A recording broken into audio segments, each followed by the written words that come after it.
আরে আরে, আমি তো এক্ষুনি চলে আসতাম। কোনো ব্যাপার না বৌদি, আমি লাঞ্চ রেডি করে দিয়েছি।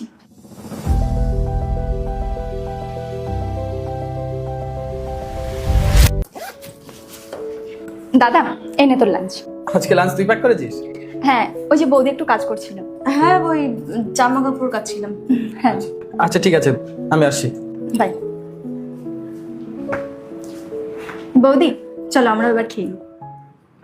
আমি কোন খাবো না, তোর ইচ্ছা হলে খেয়ে নে। অনেক জামা কাপড় আছে, আমার কাচতে হবে।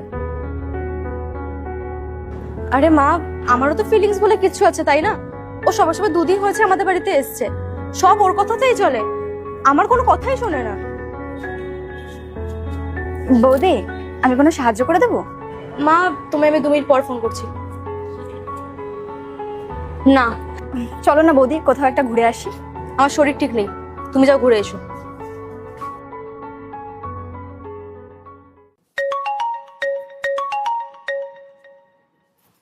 হ্যাঁ হ্যালো, বলছি তোমার শরীরে কি হলো? কিছুই না। আরে না, ওই রীতা বলছিল তোমার শরীরটা নাকি খারাপ। ও কি ডক্টর? না মানে তুমি তো ওকে বলেছো নিশ্চয়ই হয়তো। তুমি রাখো, পরে ফোন করছি। আরে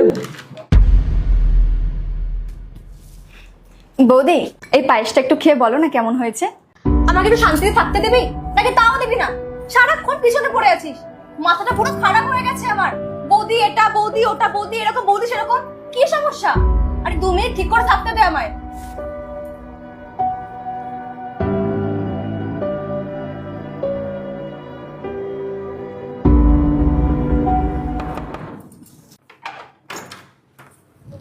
ও, তুমি চলে এসছো? হ্যাঁ, শরীর কেমন আছে তোমার? ঠিকঠাক। ওটা কি নিয়ে এসছো? এটা ওই ঘোষের দোকানের সন্দেশ। আর গুড়িয়া পছন্দ করে না, ওই জন্য।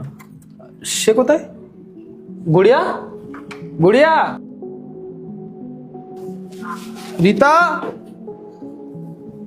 আরে সে রীতাটা কোথায়? ও তো এই দেখো, বলতে বলতেই ওর ফোন এসছে। হ্যালো, হ্যাঁ গুড়িয়া, কোথায় তুই? আরে তোর পছন্দের সন্দেশ এনেছি ঘোষের দোকান থেকে। দাদা, আমি তো বাড়ি চলে এসেছি। বাড়ি? আরে কোন বাড়ি? আমিও তো বাড়িতেই এসেছি। আমার শ্বশুর বাড়িতে। শ্বশুর বাড়ি? হ্যাঁ, আসলে ও না এই সামনেই একটা কাজের জন্য এসেছিল। ও বললো বাড়ি যাওয়ার কথা, তাই চলে এলাম। আর এমনিতেও 3 দিন তো হয়েছে তোদের বাড়িতে ছিলাম বল, আর সামনে রাখিও আছে, তখন আসবো।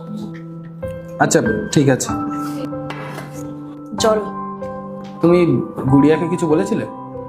না তো। পার্ট 2 দেখতে সাবস্ক্রাইব করুন SJ সোনি ব্লগ 2M।